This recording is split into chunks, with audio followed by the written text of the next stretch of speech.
당시 돈은 두 종류가 필요합니다. 하나는 사업하기 위해서, 경영하기 위해서, 더 많은 이익을 내기 위해서 하는 것은 투자죠. 그죠? 그건 투자입니다. 또 하나는 생활 자금이 없어. 일상생활이 유지가 되질 않아. 그러니까 생활 자금이 있었죠. 그러니까 기업을 하는 그 영업을 하기 위해서는 그 투자이기 때문에 이익에 대해서 배분을 요구할 수가 있어요. 근데 자기 생활이 유지되지 않는 거에 대해서는 뭐 이슬람도 그렇지만 중세에서는 이자를 받아서는 안 돼요. 범죄입니다. 어떻게 되겠다는 그 상업주의가 막 극성을 피는 그 시대에 끊임없이 많은 사람들이 지금 우리처럼 기업자가 되고 그냥 급빈자가 됐을 때 그 사람들한테 돈을 무이자로 대준 겁니다. 그 무이자로 대준 배경은 세 가지가 있어요. 아까도 좀 예수에서 두 번째는 그렇게 해서 그 가난한 사람에서 그 사회가 정상적으로 돌아가야 공동체가 건강해진다. 그 사회가 유지된다. 그러니까 그 사회를 유지하기 위한 백업이고 마지막엔 그거예요. 우리가 속해 있는 이 사회에서 단 한 사람만 고통받아도 우리는 행복해질 수 없다. 이 세 가지 정신이 몬테디게이터의 정신이죠. 그래서 그 시민경제가 가지고 있는 내용들을 보면 관계성과 상호성의 결합으로서 개인이 아닙니다. 인간. 개인과 개인과의 관계 속에서 발생하는 인간의 덕성에 기초한다. 이건 유럽에서는요, 서양에서는 그거를 인디비듀얼리즘이에요. 단자적인 겁니다. 모든 것이 단자적인 개인 중심인데 이것은 동양의 관계론적 사고예요. 유기적 관계론적 사고예요. 놀랍습니다. 그래서 그런 그 관계성과 상호성의 결합된 인간 덕성에 의한데 그렇다고 해서 시장경제를 무시하는 게 아닙니다. 시장경제 효율과 공동체가 만들어내는 규칙이에요.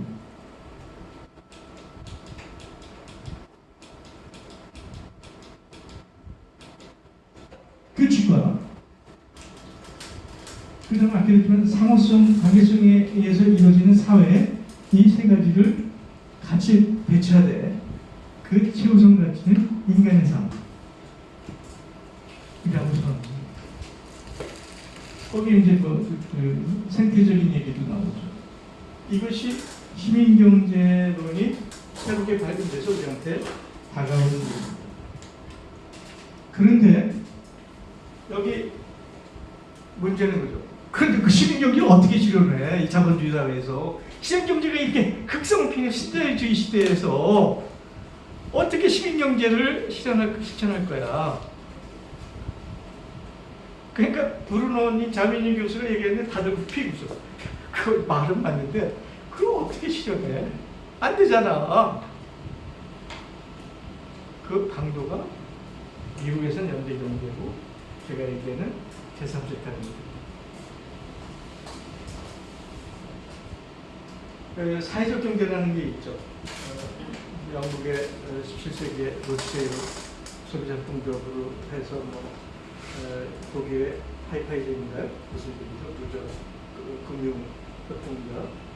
그래서 이게 이제 몬드라건도 생기고 밴쿠버 엄청나게 커지고 일본도 고베를 중심으로 해서 한 200만 정도가 협동자로 분장하고 곳곳에 벌로냐도 형성이 되고 그래서 서양 그런 그 시민 경제가 발전한 부분들에서는 그 나라 경제 7%에서 10%가 사회적 경제가 운영이 되고 있습니다. 거의 고용업가가 15%까지 갑니다. 그런데 그건 아니에요. 오히려 위축입니다. 사회적 경제 협동조합이 위축이 되면서 위기를 맞아요.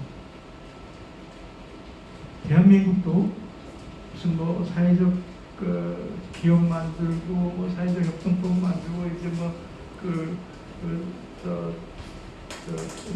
사회적 경제 금융법에서 일반법도 만들겠다고 지금 하고 있는데 우리나라는 사회적 경제 영역이 현재 1, 2%, 2, 3% 수준이고 고용 호가도 맥시멈 잡아서 한 3, 4%, 4, 5%밖에 되지 않아요. 그런데 문제는 정부 지원이 끊기면 대부분이 그냥 과장이에요. 자기의 동력이나 지속 기반을 거의 몇 군데는 돌아가겠죠.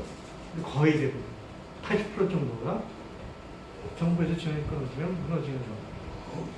이것이 선진국의 사회적 경제든 우리나라 경제든 일반적입니다. 그러니까 시장 경제 체제 내에서 사회적 경제라는 것은 장식품적인, 종속적인, 그냥 그런 게 있는 거야라고 하는 그냥 뭐라고 하지 맛배기 수준이지 그 이상 진행되지 않죠.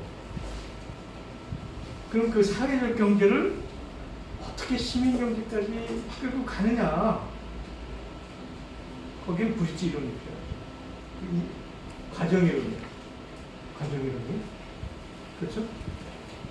그 과정이론의 핵심은 아까 얘기한 직접 민주주의 시민 경제. 정치적 개입이 없이는 불가능한 거예요. 그래서 제가 생각한 게 사회적 경제는 기본 보조적 영역의 근본적인 한계가 갖고 있는데 그 시민경제, 인권주의, 인간 중심으로 가는데 브릿지로 제3세태를 만드는데 이 제3세태를 만들기 위해서는 시민권력이라는 게 한 시전체가 돼야 된다. 라는 게 하나 있고요. 우리 경제활동과 산업의 물적 기반에도 변화가 옵니다. 그러니까 1차 산업, 2차 산업, 3차 산업까지는 자본이 중심이에요. 자본이 모든 걸 실질적으로 주도하고 결정합니다. 근데 지식경제, 혁신경제로 들어오면 지금 이 지역이 뭐죠? 유럽의 돈 많이 했어요. 이자가 거의 1, 2%라는 게 돈은 차고 넘치는 거야. 자본의 기여는 별로 없어. 자본은 어떻게든 만들어내면 돼. 이제 미래에서의 사회경제를 주도하는 것은 자본이 아니다. 사람이다. 지식이다. 혁신이다. 이거예요. 그러면 그 지식과 혁신은 어떻게 이루어지느냐? 그거는 참여와 협력과 공유와 재순환을 통해서만 혁신이 이루어져요. 지식이 이루어집니다. 지식은 다자의 참여, 다자 있어서 성격을 갖게 되죠. 그게 온라인 산업에서도 나타납니다. 그래서 시민경제로 돌아가는 데는 우선 우리 현재 산업 경제 기반이 자본에서 지식으로 이동하고 있다는 명백한 기반의 이동이 있고 그 기반을 악셀레이터를 봐야 되는 게 시민권력이라는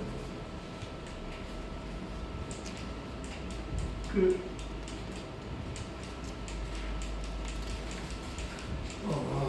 그래서 제가 이걸 먼저 얘기하고 시간이 나면 나머지 얘기를 다 하겠습니다. 시장경제 영역이 지금 우리가 살고 있는데 시장경제 영역은 배분, 균형, 효율, 수단이라는 극단적인 팩터들이 있는가 하면 증식, 탐욕, 수탈, 부패라는 후정적인 영역이 있습니다. 이것을 제2섹터, 시장의 영역이라고 얘기해요. 그죠? 그 제2섹터. 근데 그게 사회적 경제가 장식품으로 이렇게 있는 거죠, 지금. 이거를 사회적 경제를 쭉 쪄서 제3섹터 경제, 사회적 경제를 하나의 영역으로 떼어내고, 그죠? 떼어내고, 그럼 이거는 아까 시민경제에 의한 가치, 규범, 참여, 관계, 참여에 의해서 진행이 됩니다. 근데 이건 그대로는 자기 동력이 형성되지 않죠. 거기에 상투나, 양수, 펌핑을 합니다. 시장 경제에서 발생한 부가가치를 조세 정책을 통해서 뻥튀기를 하는 거예요. 기본소득이 그 중에 하나죠. 그죠? 사회적 영향력이 들어왔다고 인정이 되면 무조건 기본소득을 줘버리는 거예요. 그럼 돌아가겠죠? 그 합의내면 돼. 합의내면 됩니다. 참여소득이라고 얘기할 수 있죠. 사회적 경제 영역에 참여한 참여자들은 참여소득을 부여한다. 그럼 돌아갑니다. 또 하나는 그러니까 이게 조세와 제도의 방 그렇게 또 제도적으로 밀어주고요. 또 하나는 사회적 경쟁에서 만들어낸 이 규범적 내용, 덕성적 내용을 시장 경제로 순환시키는 거예요. 요즘 시장 경제에서 많이 일어나죠. 뭐 사회적 책임 경영이니, 뭐 사회적 가치니 무슨 그 투자도 있잖아요. 뭐 CSI나 SCI 해가지고 그런 규범에 맞춰야만 투자를 해주는 그런 다양한 형태들이 이번에는 상업적으로 이쪽으로 가는 겁니다. 그러니까 물적 제어는 이쪽으로 가고 규범적 조건은 이쪽으로 갑니다.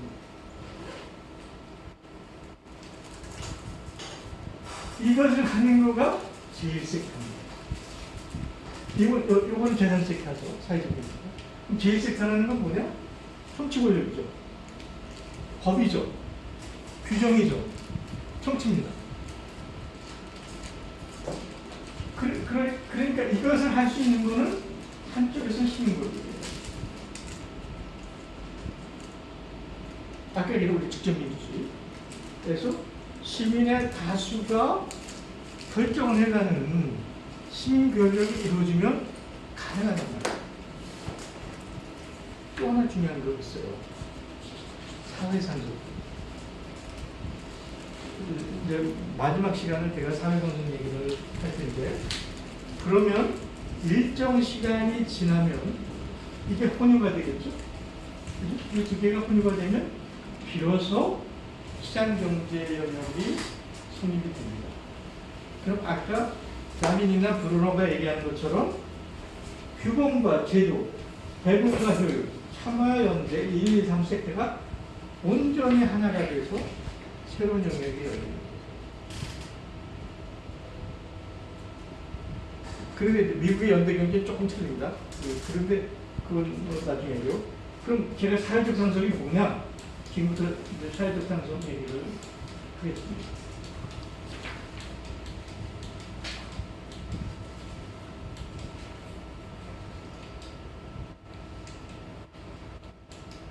이게 미국의 소득세율이에요. 미국의 소득세율. 위에는 최고세율이고 밑에는 최저세율이에요. 루즈벨트 시대에서 레이건 시대까지 미국의 개인 소득률이 맥시멈 90%에서 70%였어요. 최고소득이. 근데 레이건이 들어와서 아까 했던 래퍼라는 친구가 공급 중심 이론을 해주고 무슨 같은 친구가 나와가지고 그 시장에 맡겨야 된다고 조세가 내려오기 시작해갖고 지금은 뭐 20몇 %, 30%예요. 그래갖고 뭐 저기 무슨 정말 워런 버핏인가? 내가 내는 세금은 내 비서 세금보다도 낮다. 이게 지금 그렇게 됐어요. 미국 세금이. 그런데 재밌는 게요. 이게 미국의 GDP 성장률이에요. 근데 이 GDP 성장률은 앞에 최고세율하고 똑같이 있는 거예요. 세금을 많이 거두면 성장률이 떨어지는 거예요. 프리드만이나 이 래퍼 얘기가 세금을 들고돼야 성장률이 올라간다는 거 아닙니까?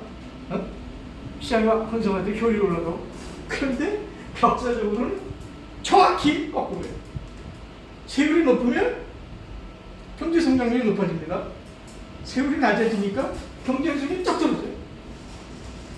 경제 성장률만 떨어지니까 여기는 안 나오는 프로덕티비티, 생산 속도 그대로 떨어져요.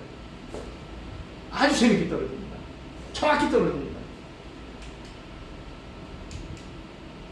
그런데 이건 진위 개수예요. 시장經濟계수입니다. 시장經濟계수. 아니, 가계 수입계수입니다. 이게 일가계. 가처분 소득이 아니고. 세율이 낮아지고 낮아질수록 진위계수는 급성장합니다. 그냥 이것도 설명이 필요 없어요. 그냥 데이터가 다 보였죠. 데이터 과학이 그냥. 그러니까 미국의 진위계수가 아까 지금 0.4를 0.34였더니 이렇게 올라갔거든요. 조세가 얼마나 중요한가 이 데이터가 보여줍니다. 그 국민 부담률이라고 있어요. 국민 부담률은 조세 부담률 플러스 사회 안전망을 구축하기 위해서 우리가 무슨 뭐 국민연금도 내고 뭐 의료비용도 내고 우리가 한 4-5가지 세금을 내잖아요. 그것까지 포함한 거를 국민 부담률이라고 해요. 그런데 아까 제가 얘기했죠. 프랑스는 사회주의적 민주공화국입니다. 사회주의적 이백공화국입니다. 프랑스는 부담률이 47%예요. 아무도 그런 거 하나 얘기를 안 해요. 세계에서 가장 행복하다는 나라 덴마크, 스웨덴 다 45%를 넘어서 국민 부담률이. 그러니까 이게 웃기는 게 국민이 세금을 많이 내는 나라일수록 국민들이 행복합니다.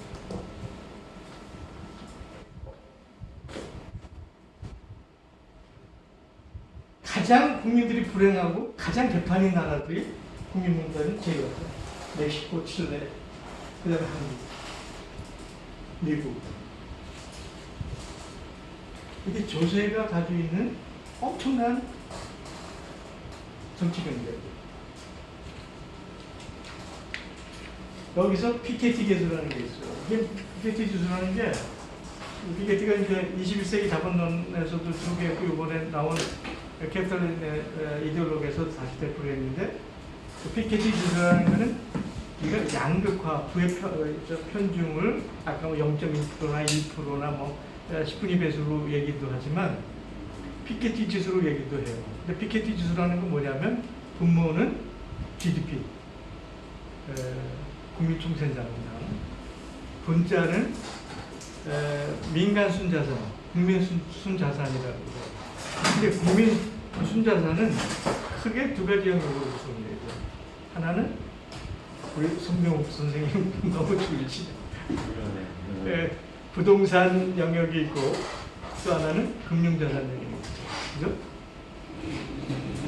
이게 제가 19년 제가 추정을 한 거예요. 2019년 추정을 했는데 거의 맞습니다. 우리나라 부동산이 1경 2천조예요. 지금 더 올라갔겠죠? 최근에 그랬으니까. 금융자산이 3천조예요.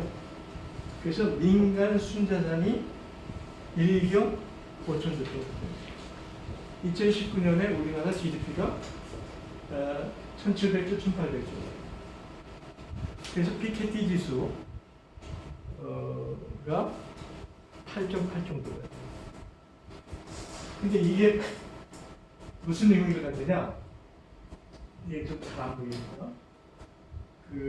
이게 지금 피케티 지수가 이제 5냐, 7배냐, 9배냐 이렇게 나오는 건데 1차 대전이 일어날 때 유럽의 피케티 지수가 7에 도달해서 전쟁이 일어났어요. 피케티 이론에 의하면 피케티 지수가 7이 일어나면 반드시 전쟁이나 폭동이나 반란이 일어난다. 양극화가 너무 심해요.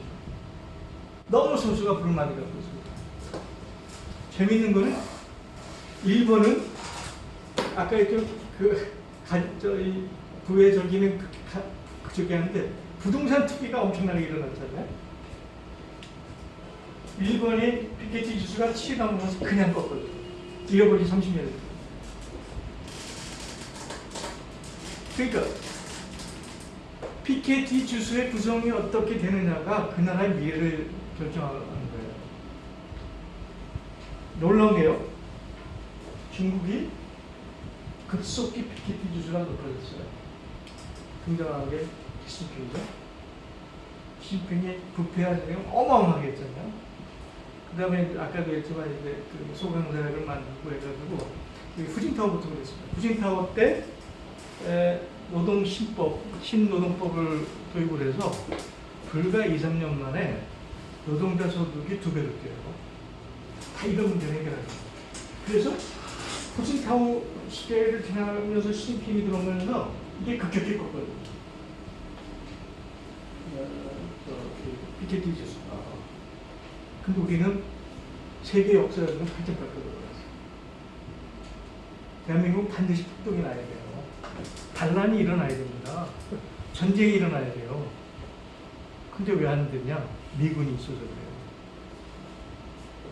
그러니까 가진 자들은 미군이 철수하면 큰일 나는 줄 알아요.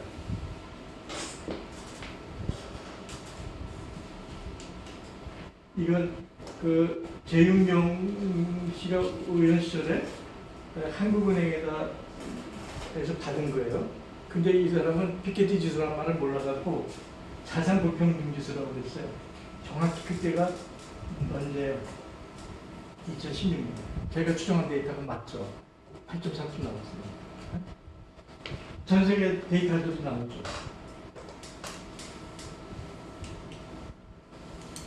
이 피케티라는 친구가 진짜 대단한 친구예요. 무슨 이론가가 아니고 무지무지한 역사적 데이터와 배경을 분석을 했는데 인류의 그러니까 그 데이터를 추적할 수 있는 주로 이제 서구 중심으로 2000년의 역사를 추적을 했더니 거의 대부분이 자산 수익률이 5%. 5%. 근데 그 5%라는 건 인플레이션 밴, 네트 수익률이 5%예요. 우리나라 지금 부동산 수익이 5%입니다. 정확히 맞아요. 정확히 맞습니다. 그런데 우리가 산업혁명이 일어나서 뭐 엄청나게 GDP가 빨리 올라간 것 같은데 인플레이션 뺀 그 성장률은 1년에 맥시멈 4%밖에 못 올라갔어요. 이게 산업혁명 이후 인류가 만든 최고의 성장률이 네트가 4%입니다. 그러니까 경제 성장률보다 자산 수익률은 항상 위에 있었죠. 항상 위에 있었습니다. 이것이 양극화를 만드는 근본 원인이에요. 자본가들은 앉아서 그냥 5% 이상 네트 수익을 일으키는데 경제 성장은 죽어봐야 4%도 지금 이게 1.5% 떨어진 거예요. 전 세계가. 그런데 역전이 한 번 있었어요. 이게 자산 수익률에 세금을 낸 거야. 아까 루즈벨트에서 레이건까지 소득 세가 얼마나 그랬죠? 90%에서 70%를 했다는 거예요. 90%에서 70%를 내니까 자산 소득이 뚝 떨어진 거예요.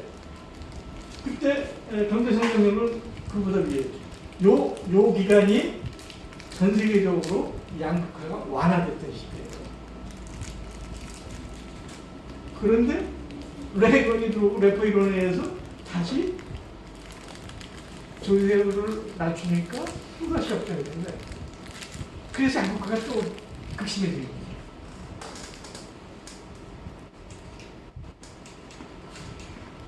그 얘기는 무슨 얘기냐? 사상, 산업 기반, 경제적 물적 기반을 사회적으로 통제하지 않고 사회적으로 공유하지 않으면 양극화는 영원히 해결되지 않습니다. 빈곤은 영원히 해결되지 않습니다. 그래서 3인주의 가장 결정적인 약점은 사적 소유권에 대해서 손을 대지 않습니다. 우리가 그 잘 나가는 스웨덴에 최고 가문이 누구죠? 발렌베르 한 가문이 가지고 있는 소유가 어느 정도인지 아세요? 자본시장에 30%, 40%를 갖고 있어요. 노동시장의 직간접적 영향이 10%입니다. 그러니까 아무리 스웨덴이 잘 나간다 하더라도 기본적인 문제는 해결되지 않습니다. 아까 제가 독일 얘기했죠. 100대 가문이 독일의 산업 기반을 15% 20% 갖고 있어요. 그러니까 포용은 돼요. 그러니까 우리 지금 문재인 대통령이 얘기하는 포용적 사회는 삼인주의 갖고 됩니다. 나온 성과를 가지고 논하실 수가 있으니까. 그런데 가장 근본적으로 들어갈 때는 소유의 문제를 해결하지 않고는 인류의 미래는 없습니다. 그런데 시장경제, 경제활동을 활성화하기 위해서 인센티브로 그 개인한테 이런 만큼 저기를 부여할 수는 있겠죠.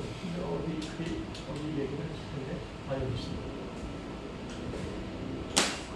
그런데 예를 들어서 뭐 정몽구나 이병철이가 어마어마한 돈을 벌었는데 그 돈에서 이병철이나 정몽구가 기여한 게 몇 프로일까요?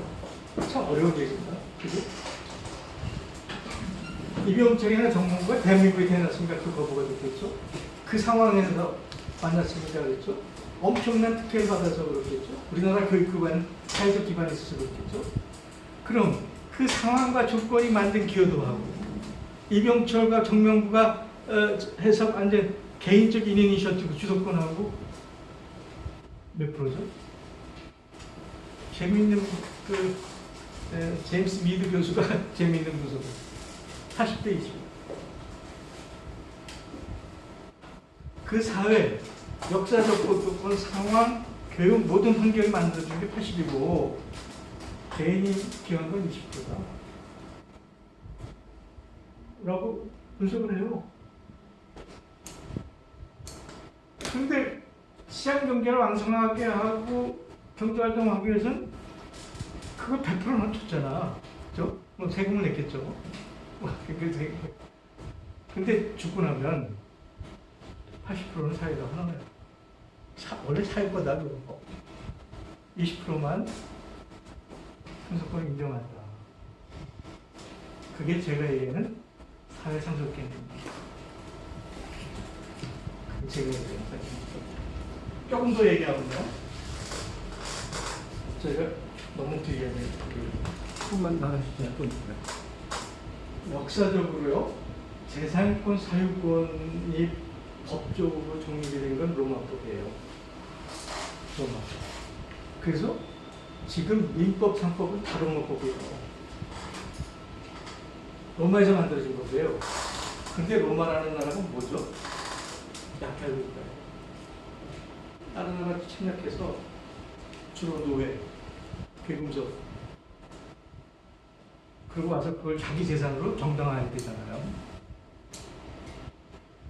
그래서 로마인들이 남의 나라 침략해서 얻은 재산과 노예를 정당화하기 위해서 만든 것이 재산법이고 사회법입니다. 그 전까지는 그냥 소유의 개념은 사회적 영향력이라고 생각했어요. 그걸 법적으로 만든 게 로마법입니다. 근데 그걸 다시 로베르토 옹거라는 양반이 현대적으로 재해석합니다.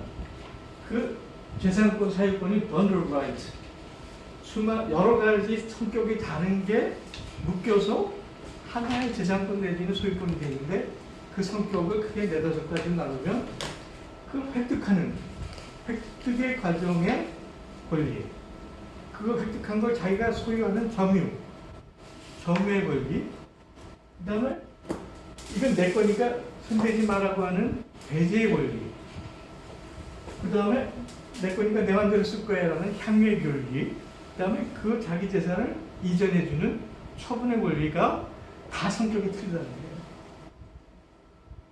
그걸 다 뭉뚱그려서 사유권이라고 우리가 지칭한다는 거예요. 여기서 특별히 문제가 되는 건 배제권과 이전권이에요. 자기가 부동산이 있고 뭐가 있고 근데 사회적 필요에서 야, 그 재산은 사회가 기속시키거나 사회적 필요에서 처분하자. 안 돼, 내 거니까 안 돼. 그게 정당하냐는 거죠. 이거 토지 공개돼요. 공개됩니다. 처분 아까 얘기했죠. 자기 재산을 남한테 이동시키는데 자기가 재산을 만든 자기 기여도는 20%라면 그걸 처분할 때는 80%는 국가, 사회가 귀속시켜라. 20%는 네 맘대로 해라. 그게 저기죠. 근데 이게 엉뚱한 얘기가 아니고요. 토마스 무의 유토피아에, 토마스 페인의 자연재 사상에도, 뿌리의 기본소득 사상에서도, 존 롤스의 사회 소유된 민주주의에도 다 있으라는 거예요. 그럼 우리가 그걸 예민하게 보지 않아요. 그거를 정확한 사회 상속 개정 개념으로 만든 게 운거고요. 아까 피케티는 최근에 캐피탈 앤 이데올로기 중에서 프랑스의 젊은 애들이 25살이 되면 1억 7천만 원짜리 기본 자산을 줘라. 그럼 그 재산은 어디서 나오죠? 그 재원은 어디서 나오죠? 사회 상속을 통해서 얘기죠. 강력한 조사를 통해서 얘기죠. 그런 것들이 우리가 얘기하는 연대경제 혹은 시민경제로 가는 과정의 중요한 기반. 그래서 저는 그 시민경제로 가는 과정에 세 가지 개념이 있는데 이걸 같이 얘기를 해야 된다. 하나는 기본소득 얘기를 하죠. 우리 기본소득은 이 회계학적 개념에서는 손익계산서예요. 손익계산에서 이익을 나누고를 계산한다는 얘기입니다. 그죠? 기본 자산은 대체대조표의 수익권이에요. 자기가 그 나라에 태어났으면 태어난 것 자체가 그 나라의 산업활동의 물적 기반의 지분을 갖는다는 거예요. 그게 기본 자산의 개념입니다. 근데 이 기본 자산은 처분하면 안 돼요. 그 지분이기 때문에. 그 다음에 이제 복지 얘기하는 많은 분들이 얘기하지만 복지체제가 가지고 있는 것은 위에서 아래로 내려오는 겁니다. 공적 집행이에요.